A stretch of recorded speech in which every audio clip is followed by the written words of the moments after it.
దావీదును పతాక స్థాయిలో చూపించే దివ్యమైన మాట. పుట్టిన కుమారుడు జబ్బును పడ్డాడు. 7 రోజుల పాటు కటిక ఉపవాసం ఉన్నాడు. వాళ్ళు వచ్చి భోజనం చేయాలి అంటే ఎవ్వరి మాట దావీదు వినలేదు. 7 రోజులు ఏడ్చాడు. 7 రోజుల ప్రార్థన ఫలం ఆ కొడుకు చనిపోయాడు.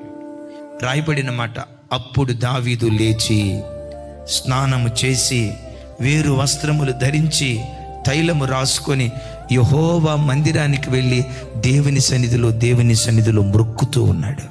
కన్న కొడుకు మరణం కళ్ళ ముందు జరిగితే ఇలాంటి విపత్కరమైన పరిస్థితుల్లో కూడా దేవుని సన్నిధికి వచ్చి దేవుణ్ణి ఆరాధిస్తూ ఉంటే దేవుడు చూస్తుంటాడు, ఒరే దావీదా, నీవు నీ భక్తి, నన్ను నువ్వు ప్రేమించే విధానం, ఇలాంటి సంక్లిష్ట పరిస్థితుల్లో ఎలా నువ్వు రాగలిగావు?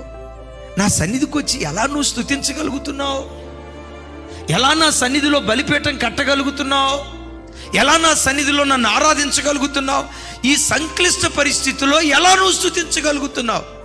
దావీదు ఆరాధన దేవుని మనసును మైమరిపించింది. Praise the lord. అన్నీ ఇచ్చినప్పుడు ఎవరైనా దేవుని స్తుతిస్తారండి.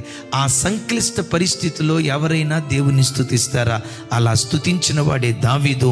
అందుకనే దేవుని మనసు గెలుచుకోగలిగాడు.